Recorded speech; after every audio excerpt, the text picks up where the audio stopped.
Welcome to Overdrive AF, the official podcast of Overdrive Fitness. My name is Teddy Gerzon, and I am joined by Gina Marie Gerzon. Hello. Also here, as usual, Titan and Brajol, and being recorded and produced by Desi, the Destroyer. I think that one's going to stick. That one's definitely going to stick.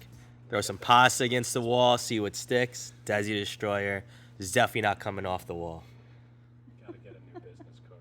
Yeah, gotta get a new business card, maybe even a collarbone tattoo. What about a neck tattoo? Neck tattoo? Well, he still needs to get his foot in the door in the professional world. Not that we're not professionals, but you know, he's still living at home. So, because he's very young, let's not. Business in the front, party in the back. Yeah. Oh, we could put his name in a mullet. Carve the name into your mullet. I dig that. Why does it have to be a mullet? It can be something else. Because I want an excuse to have a mullet as well. Because once one person gets a mullet in here, then other people will get mullets in here. Mandated for all Overdrive. Yeah, it's kind of like the 4-minute mile. Like, no one had a 4-minute mile until one person finally broke it, Roger Bannister. Then all of a sudden, everyone was doing 4-minute mile. So once we have one mullet or overdrive, yours truly will also have a mullet or It's kind of overdrive. like the box jump. 6 inches, 12 inches. Everyone started doing the 24 with David, and then everybody started following. Yeah. I did the 24, the 12 is way too low. Yeah, go ahead. Grab some dumbbells. Yeah. So, hope everyone had a great Valentine's Day weekend. We certainly did. Well, we were here. Yeah, we were. And Yeah. Desi had some Mexican with his girlfriend, and we had sushi. Yes. As per Lots. the Baisley's recommendation. Lots and lots of sushi. I showed everybody this morning Oh, how you much did? we ate. Yeah. Yeah, I was telling Desi about the waiter, that his eyes just getting bigger and bigger every time you continued to give him a roll order and a roll. And he's like, okay, Yeah. is that it? And then the chef's eyes were starting to get bigger, which were basically just a normal size. But oh, level 1. All right, so we'll touch on those levels at another date and time. But let's jump right into it. Topic number 1. Female athletes need upper body strength. Female Yes. athletes need upper body strength. Need, capital N, Yes. E-E-D. I actually did caps lock on the NEED. And no, I'm not talking about just like toning your arms with 30 reps of 10-pound curls, right? I mean, if it's challenging enough for you to actually stress the environment and yield some sort of muscular gain out of those 10 pounds because you've never really worked out before, fine. But if you're only grabbing like 5s and 8s or your mom's jogging weights from 1984 and not spinning while you're doing them, Yeah. or walking and jogging while you're doing them. Oh yeah, let's get on some fucking stationary bike and curl 3-pound weights and call it strength training. Mm-hmm. No. Why am I talking about this? Well, number 1, this pretty much came up because I train a lot of female athletes. We train a lot of female athletes, but specifically at the college level, there aren't. It seems as if there's a lot of female college athletes that, nowadays especially, they're starting to get more conscious about being strong and looking the part. But, a lot of females, collegiate females at least, still tend to be cardio bunnies. So, yes, their energy systems are worked well. I wouldn't say greatly. Worked to the point to where I think they're in great shape, but their lower bodies are pretty strong, could be stronger from what I've seen at least, but there's a lot of a lack of upper body strength, and that's alarming to me, especially when it comes to soccer and lacrosse, women's soccer and women's lacrosse, girls soccer, girls lacrosse. Why is that? Well, the head to shoulder ratio in a man compared to a woman is a much larger ratio in a man than a woman. Like, women they just have smaller frames, And this isn't to go on to a rant about like why, or not why, but like saying anything like women can't do anything that a man can do. It has nothing to do with that. Structurally and factually, two totally different bodies, right? And that's not to say one is lesser than the other, because you are my rib. So doesn't mean that you're beneath me. There are plenty of things that a woman can do much better than a man, and vice versa. But when it comes to athletes, right, especially, let's get more specific, concussion rates, right? When you hear the word concussion in sports, it's automatically attributed to what sport? Football. American football. Well, sorry, American. We got to throw that in there because we found out we have some international listeners. That's what everybody throws out there right away. Yeah. Oh, But it's football. The real football. that's why I don't want my kid to play football. He can't play football. He's gonna get a concussion. Yeah. But in the last, I believe, 5, 6, maybe 7 years, with all the studies that's been done on concussions, especially in football, the concussion rates have been dropping. So that's one thing to look forward to as far as where the game of football is going. And from personal experience, the rules have I shouldn't say completely changed, but a lot of the blocks and hits and anything like that in American football over the past few years, over the past 10 to 20 years, there were highlight hits. Those have been banned from the game for the sake of player safety. And it is what it is. It's just making the game safer. So back to what we're talking about, female athlete concussions in sports. Women, in a study done from 2013, 2014, and then 2017, 2018, female athletes have they've shown a higher rate of recurring concussions. So not just one, right? Like, it keeps happening. And that is alarming to me. So I'm not saying that concussions can be prevented, because there are people out there's doctors that'll say like they can't be prevented. All right, I'm not gonna say it can be prevented. That's like saying that you can cheat death, right? You can walk down the street and get a concussion. Exactly. You can't. Didn't we have someone in here that was that happened to? Yes. Now I can't. We had a weekday warrior that. Yeah. Yeah. Now I can't think of who it was. So. I think it's best that we don't bring that person up if it does actually come to mind, because that could be embarrassing. Well, moving But but yeah, so when it comes to concussions in female athletes, I mean, let's put it this way. Let's say you're driving down the street, right, and you're about to get into a car accident. Would you rather be inside a Prius or a tank? I'd much rather be inside a tank, because who the fuck wouldn't want to own a tank? That would be badass. Imagine that. Hey, babe, you're going to go pick up some egg whites and milk in the tank. The bread and the milk. The bread and the milk. The bread and the milk. So, yeah, but, in all seriousness, though, with just the fact that the head to shoulder ratio in a female poses risk for a concussion, female athletes need to be strengthening their upper body, right? There's plenty of things you can do for the neck so that it can withstand a lot more force.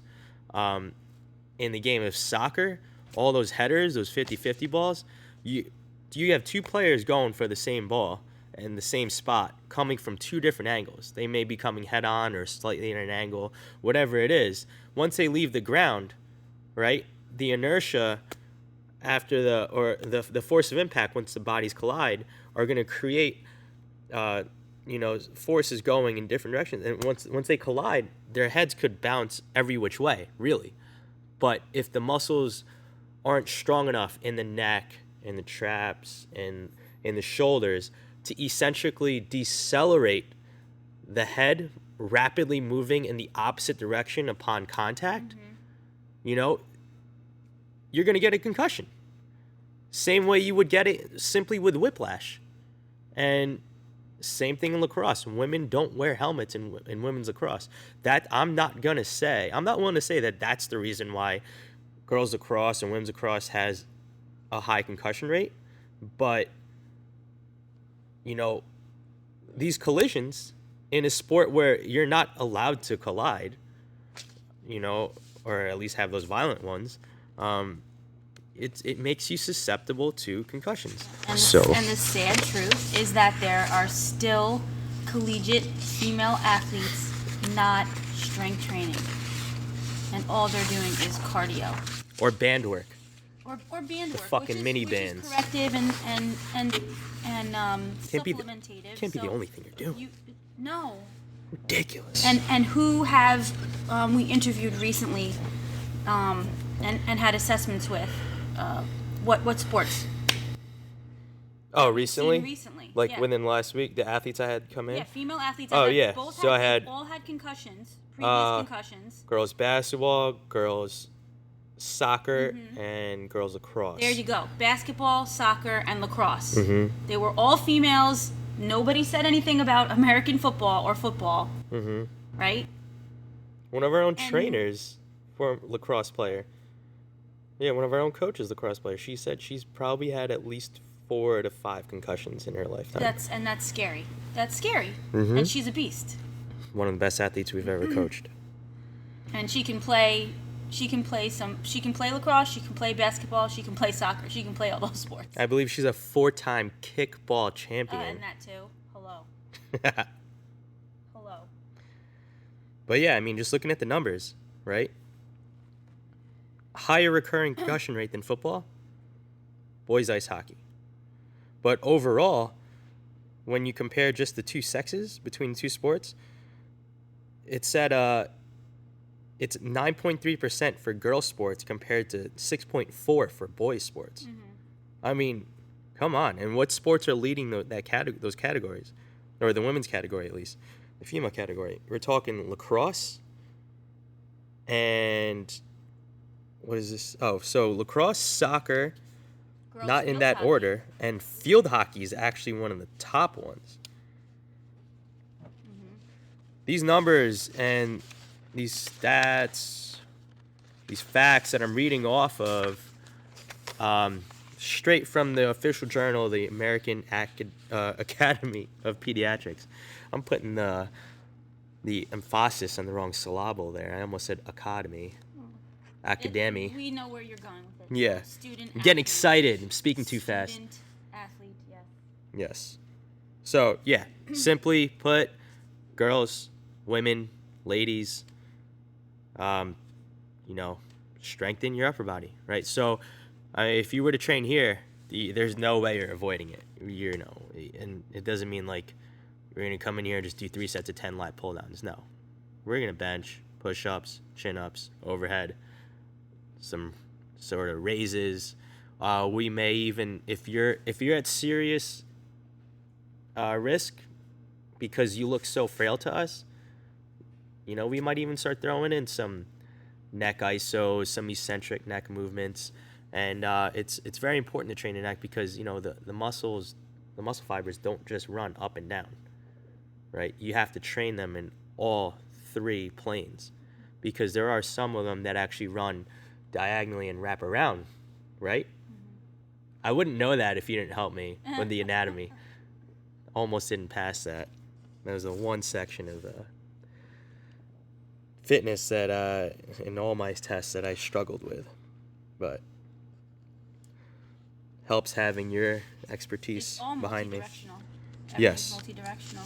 The fascia, everything. So. Fascia is dad. Fascia. Dad is fascia. So, I've said my piece. Ladies, lift, especially upper body. Yes. And it gives you nice symmetry too. You'll look like a female athlete. Mm-hmm. Yeah. I mean, Wonder Woman had sculpted shoulders. Hourglass. Hello. Hey, Hey. what's up? Oh, hell yeah. The girls all want those deltoids because they gotta wear tank tops Mm-hmm. on the field, on the court. Everybody's wearing tank tops and shorts. They want to show off the quad. They want to show a little hamstring. They want to show those calves. Yeah, but they want to show those deltoids and those biceps. Yeah. They want to show the arms off, And if you're going to flex for IG, The you girls like better it. have muscles. right? Don't they say, oh, Look at my shoulders. Look at my shoulder pump in that photo. Oh yeah, we get a lot of that. We got the Malberts doing it. Zoe and Alexa, shout out. Yep. Killing it. Oh, we're gonna see Zoe in a few days. Yes. Playing at Stack. Now she's a rival of mine. I'm gonna heckle the fuck out of her. All right, so moving on. Topic number 2: sleep and fat loss, specifically shift work. Shift working. So we'll talk about shift working, and we'll talk about even more specifically the overnight shift, because we have I think at least a good handful of members that work overnight in some way, shape, or form, right? Or late into the night, or very early into the morning, or whatever the case. And it's all about the studies and the research, and that, shift working definitely, it's showing that it does disrupt that natural 24-hour cycle of your circadian rhythm, that wake and sleep cycle, and these changes can definitely induce major fatigue, changes in your appetite and your digestion, obviously sleep disturbances because you're not getting into that REM sleep, that deep sleep. There's different stages of sleep that your body wants to get into in order for you to repair and recover, and I know we spoke about that in the last podcast or the podcast before. Well, I feel like I'm always touching upon that in some way, shape, or form. Excuse me. And those sleep disturbances, right, we were talking about issues with your hormones and your regulation. So that output of your growth hormone release, your thyroid stimulating hormone, and then inevitably what happens is it starts to increase your cortisol levels, which has a lot to do with your sympathetic nervous system, that fight or flight response, the amped up part of your central nervous system.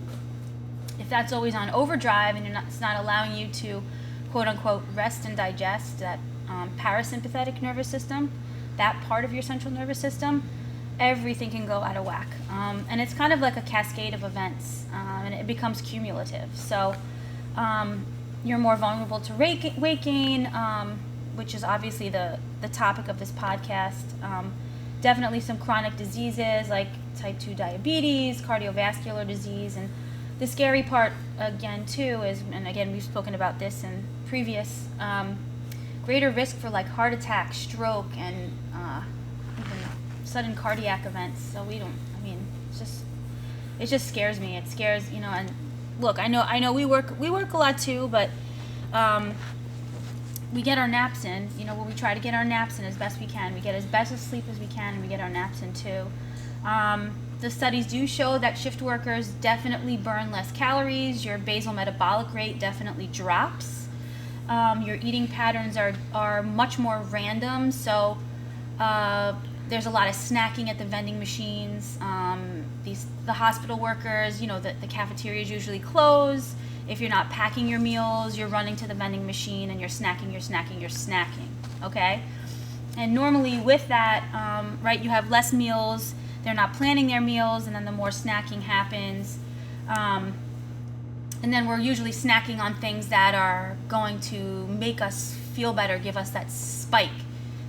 So the really sugary stuff, or the crunchy, salty, sweet stuff, or just the stuff that tastes really good, but it's usually pretty bad for you. And I think with the shift working too, you have this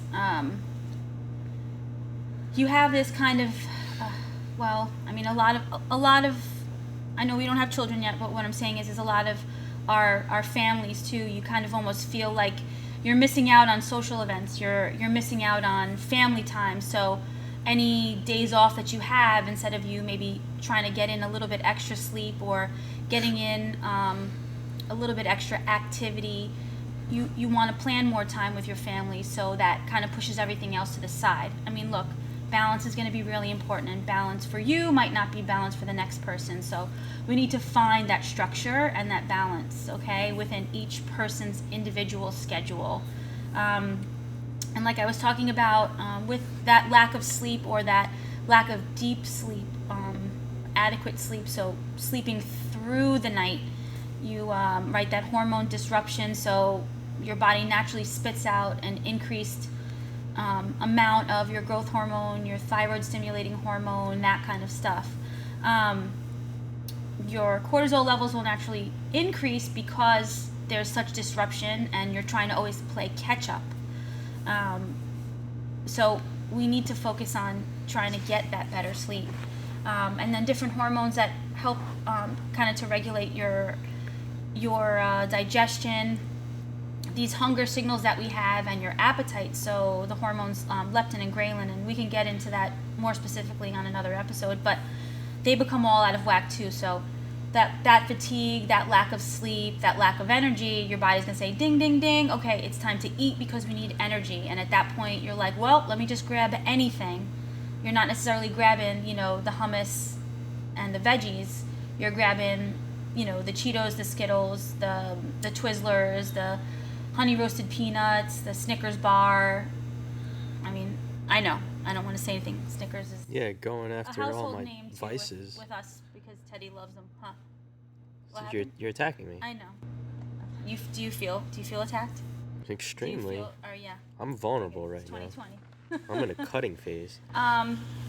So those things can become all out of whack. So it can, and inevitably, right, it'll affect your mood, your cognition, your memory.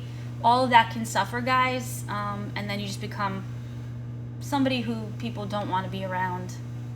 And then it affects everything. So I'd like to just kind of throw out a few things that maybe could help these shift workers and help get them back in, more in check. Mm-hmm. The studies do show that, just getting 5 to 6 hours of sleep immediately following your shift, of that solid sleep, definitely helps. So 5 to 6 hours of quality sleep post shift would definitely help. And then fitting in some sort of a nap, 1 to 2 hours of a solid nap before your next shift begins again. So we tend to follow that rule. We tend to get our sleep in as best we can at home, and then we work.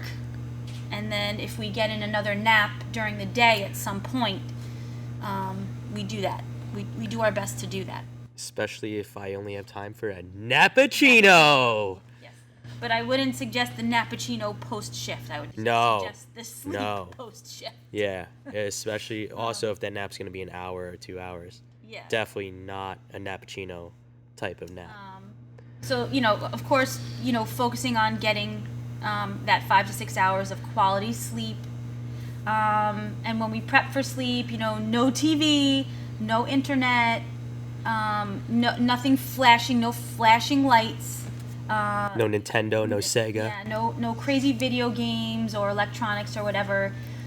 Maybe your last meal prior to you hitting the hay and actually sleeping for those 5 to 6 hours of a meal with protein and carbs in it.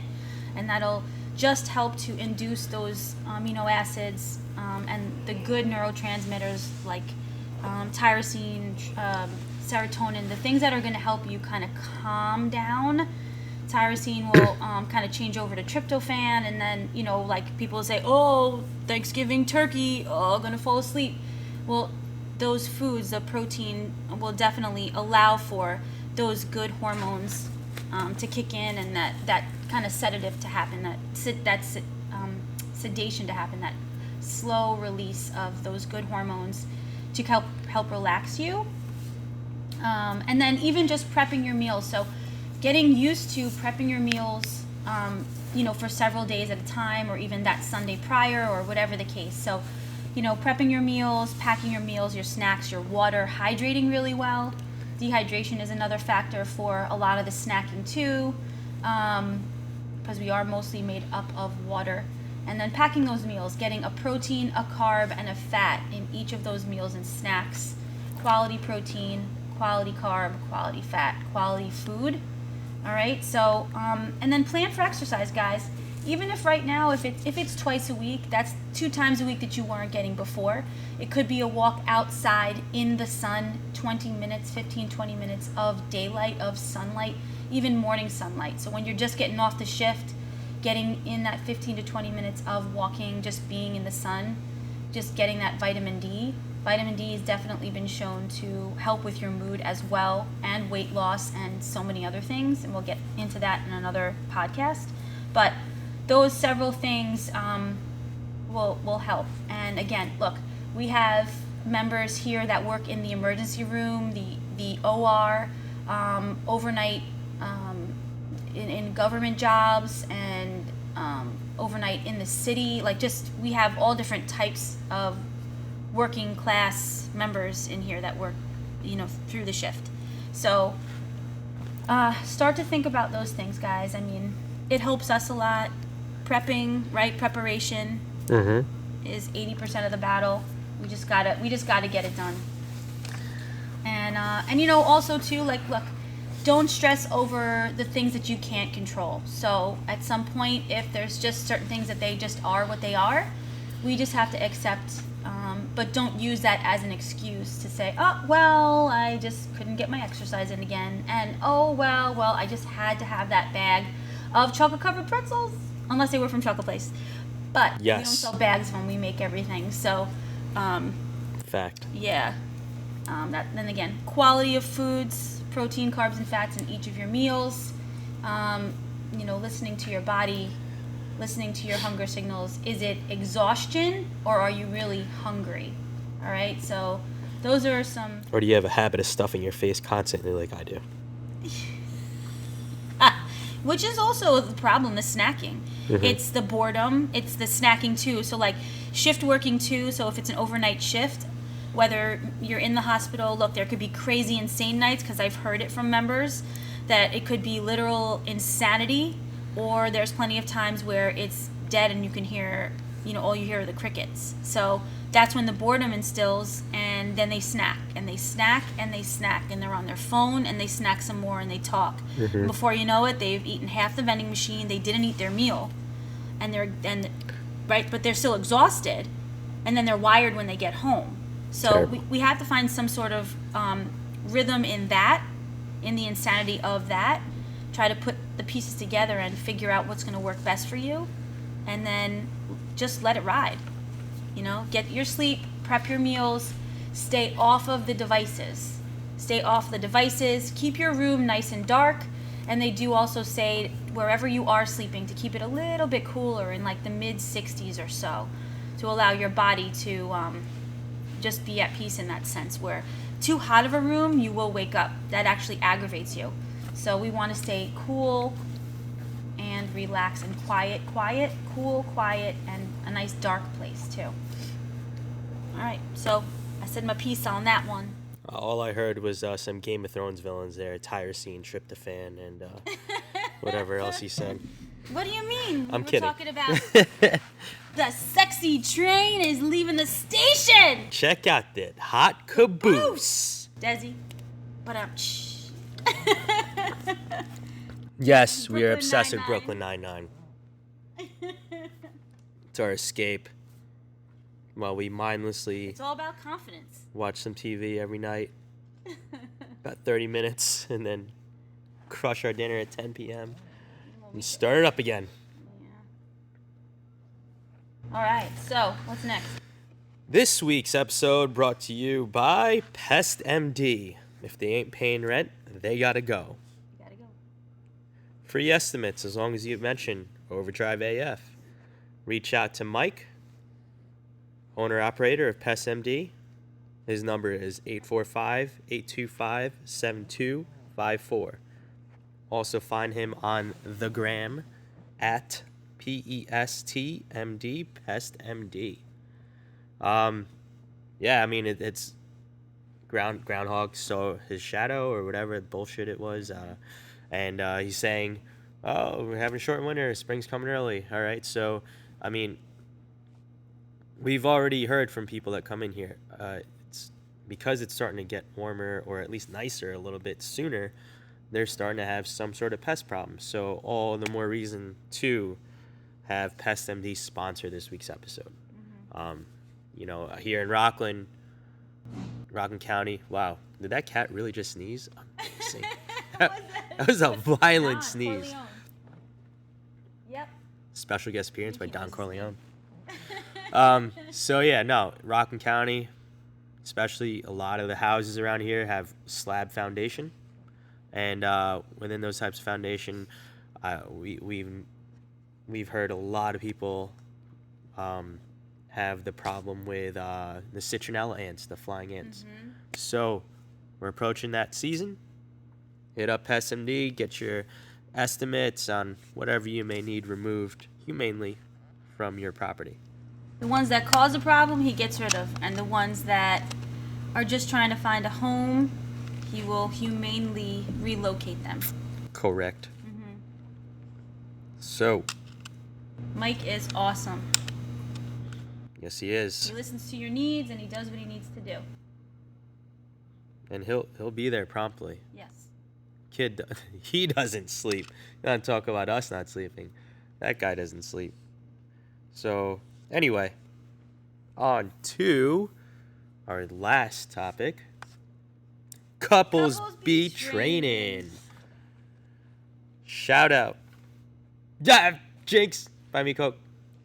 Kidding. I didn't say anything. Oh, I thought you did. I'm hearing No, shit. I didn't.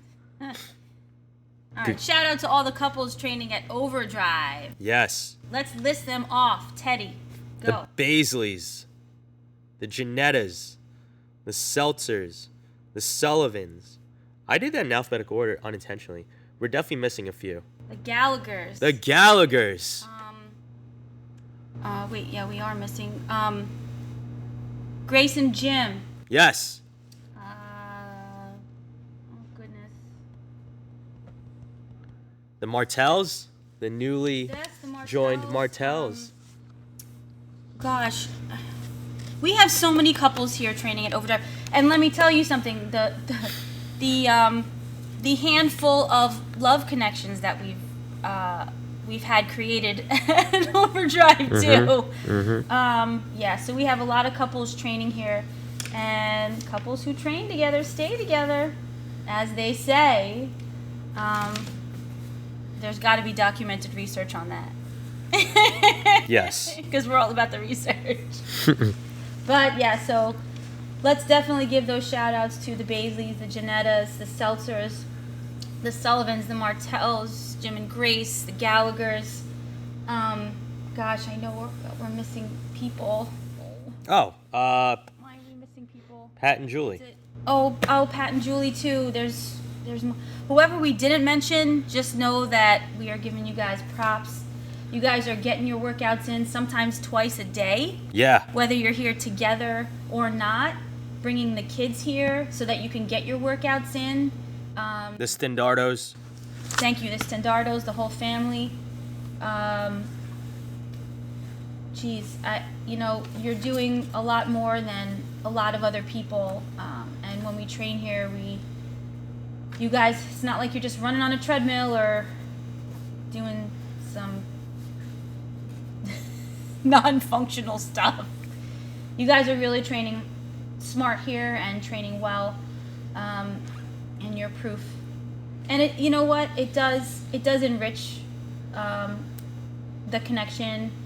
It definitely does make things, I think, right? Make things great between the two partners. I mean, there's a lot more to share, regardless if you're in a competition or not. Healthy competition is good. You have a good support group once you leave here because Yeah. you live together Yeah. and you keep each other accountable. Absolutely, thank you. That's Yep, huge. right on the tip of my tongue. Yep, thank you. So yeah, and I know we're here. We don't necessarily always train together, but we discuss our programming. If we need to make a suggestion, we do that. Because sometimes you see things that I don't see or feel, or I see things that you might not catch, even though you're videoing or whatever the case. Or you make me do things I don't want to, So- like lunges. Yeah. Well. No, yeah. Big shout out to all the couples that are in here motivating each other, supporting each other outside of here, even adding a little friendly competition between each other. It But brings you yeah. closer together. It's a wonderful thing. You know what, to get healthy and to be there for each other, mind, body, spirit, to be there for each other, collectively, just as a couple, individually. it's a wonderful thing. You guys, you want it, right? So, what's the phrase?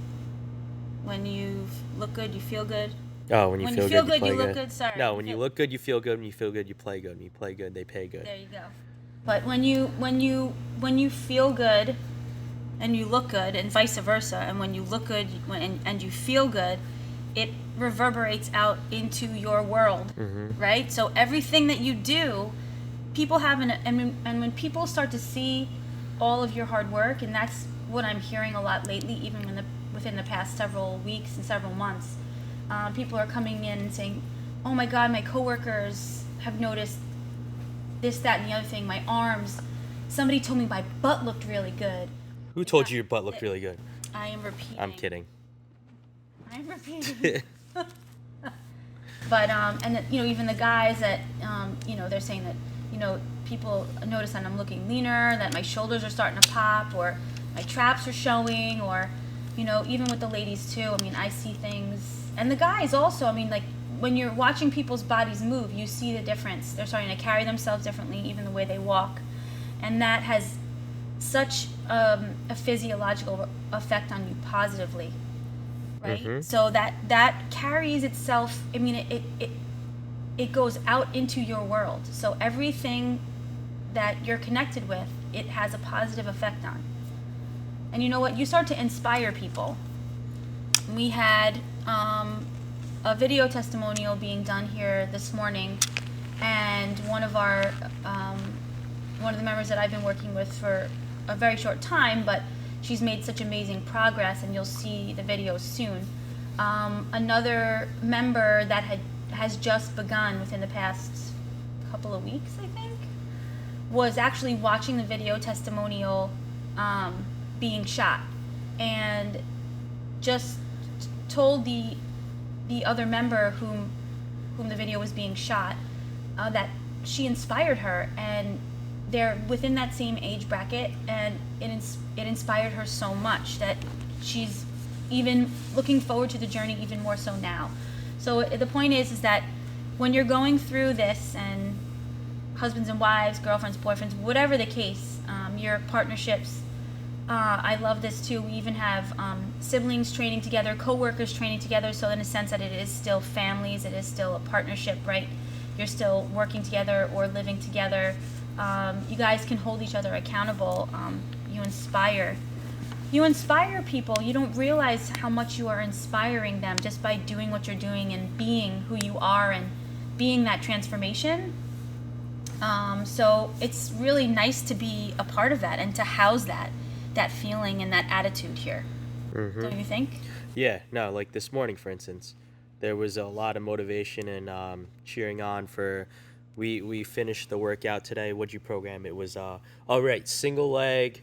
It was the single leg shirtless barbell curls on a Bosu inverted. Yeah, that's what it was. And there was a lot of cheering going on. No, I'm just fucking kidding. That's a ridiculous exercise. But I guarantee you some coach of a 9U baseball team is going to be having their kid do it on Twitter somehow and be like, "Oh, grind. #grind." Oh God. No, but seriously. Non-functional exercise. Yeah. It's functional. Stop being a dick. Dysfunctional exercise. Stability training. Oh God. Unstable surfaces. Well, again, props to all of our couples or everyone that's come in here as a family member, as a couple of some sort, co-workers, whatever. So I think they deserve big shout out. Yes. For making it happen and doing it. Sound good? Hooty hoo. Hooty hoo. Bow, bow, bow. Hooty hoo. So, takeaways from today. Female athletes, do not skip upper body strength training. Definitely get that done. Need it. Need it. Absolutely need it. You need it. And you know what, ladies? It makes you look good. You get curves in places you never thought you'd get curves. Yeah. And guys like that, actually. We love that. Other girls like that, actually. So, I mean, whatever your preference is. If you're looking to, gain some attention there too, besides the fact that you can actually be protected in your sport and play a mean game of soccer or lacrosse or basketball.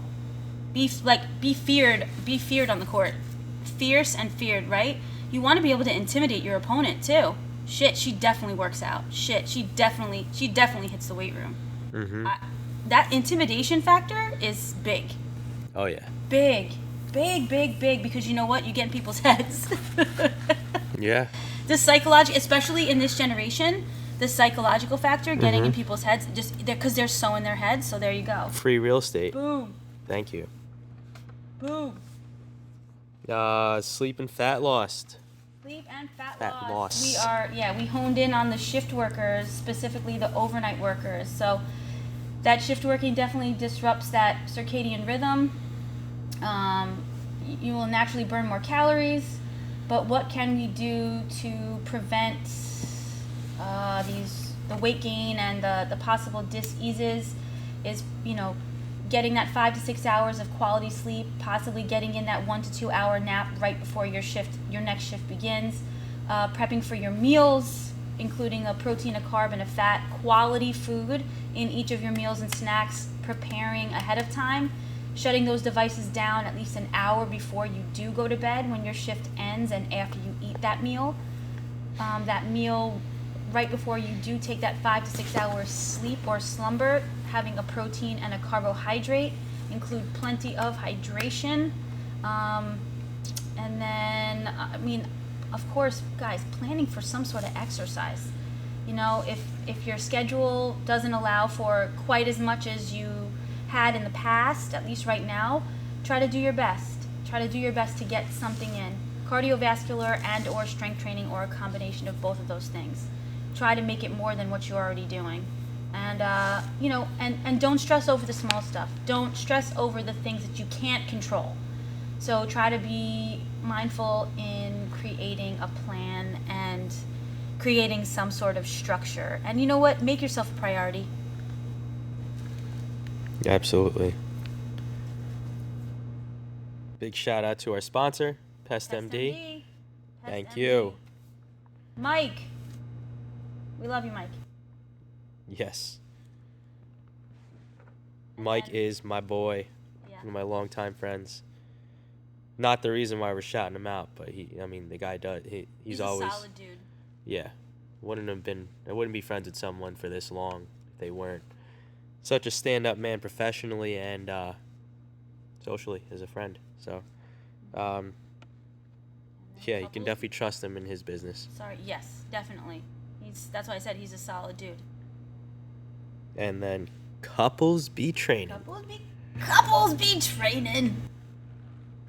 Shout out to all the couples at Overdrive again. Keep doing your thing. You're inspiring more people than you think. Mm-hmm. You guys are an amazing reflection of what we do here at Overdrive, and it's the yin and the yang of it. Yup. The ebb and the flow. So next week, we should have our next guest on the show, Mike Dietz. Looking forward to that. If there's any questions that you want to hear us ask the former collegiate and professional soccer player, just email us, DM us, whatever you want. We'll compile a list and ask him. Anything else you want to add to this? No, guys, continue to copy and paste the link of the show in, Yes. All different areas of social media, and tell your friends. If you feel that anybody could get something positive out of what we provide on the podcast at Overdrive and what we provide here at Overdrive, mention it somewhere. So mention the Overdrive AF podcast, mention it in an email, mention it in a story, take a snapshot and mention it in your Facebook posts or your status, because we're here to help, and I'm sure if you're getting a lot of good stuff out of this, they will too. So, right? Yeah.